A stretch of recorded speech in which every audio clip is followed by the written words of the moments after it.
Hey y'all, I'm Melissa Guerra. I am the Kitchen Wrangler, and don't forget to hit that subscribe button. I am sharing all of my favorite recipes with you from here in South Texas, and today is a super easy recipe. We're going to be making campechanas. Now, what is a campechana? A campechana is any dish from the state in Mexico called Campeche, so therefore it's called a campechana. And there are alcoholic beverages that are called campechanas. Sometimes it's called mariscos a la campechana or cocktail campechana.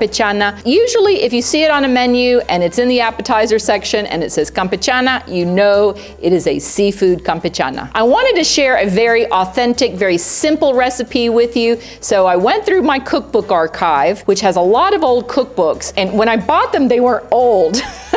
But they're definitely old now because I've had them for years. And so I looked for some really authentic recipes, and I found one in a cookbook that was written in the state of Campeche. And the ingredients varied so much from what I see on modern recipes on Pinterest, because the Pinterest recipes have loads and loads and loads of different ingredients and lots of vegetables. But this recipe from Campeche just had seafood and ketchup, and that was it. So to me, that tells me that the absolute most authentic parts of this recipe are seafood and ketchup. So that's the basis for this recipe. Now, ketchup has only been on the market for about 200 years. So you think, wow, in terms of history, 200 years ago is almost like yesterday. But if you want to look at the campechana through the lens of food history, I'm kind of guessing that the tribes from the state of Campeche used tomatoes as a base with seafood to preserve it a little bit. And then ketchup came into the marketplace and it made the whole process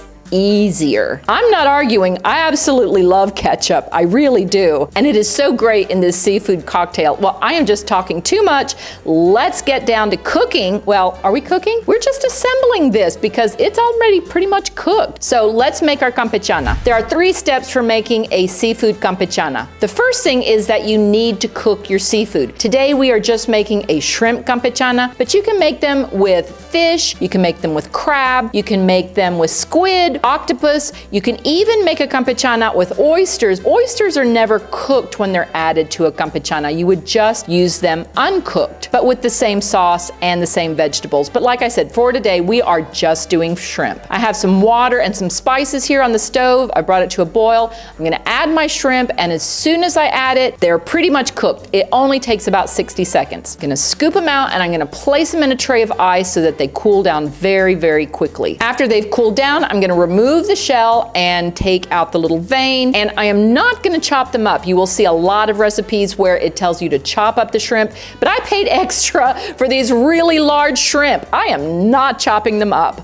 I like them big, and it's so luxurious, so we're just gonna leave them whole. The next thing we need to do is to chop up our produce, and there are quite a few vegetables that go into a campechana. We're gonna start with a cucumber, we're gonna peel it, seed it, and dice it very finely. We have some scallions, we're gonna cut the ends off, we're gonna mince those really well. I have some chile serrano, I'm gonna take out the seeds, and we're gonna mince those very well. These are super hot. You want them to be minced very finely. Should I be wearing gloves? Absolutely, but here we are.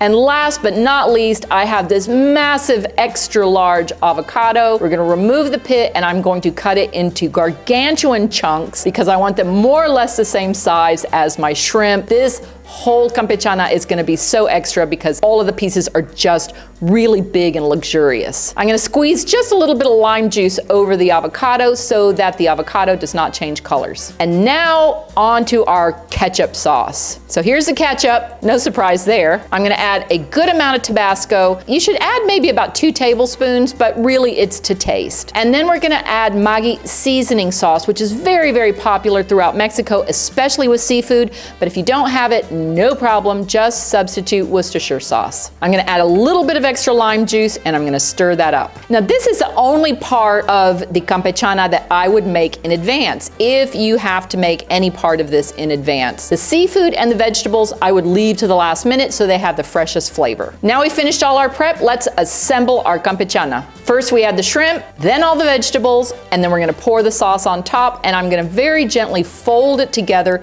so the avocado doesn't break up. cup. I have these really gorgeous heavy beer glasses. We're gonna add the campechana to that. I'm gonna garnish with fresh cilantro, some sliced radishes, and a few very thin slices of that chile serrano. And just because I love them, I'm gonna add some crispy onions that I found at the supermarket. You can usually find this in the salad section of your grocery store. I'm adding them because I love them and because I want to eat the entire bag of them after I finish filming, which I've already done.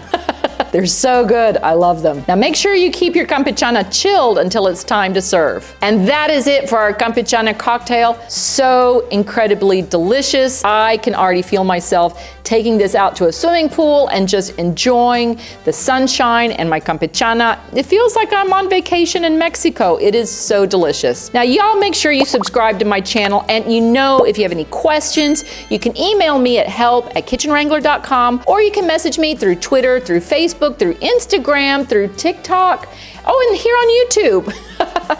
You can always message me on YouTube if you have any requests. I'm always so pleased to hear from you. I'm Melissa Guerra, I'm the Kitchen Wrangler, and I'm looking forward to seeing you here at the ranch again soon. Bye now.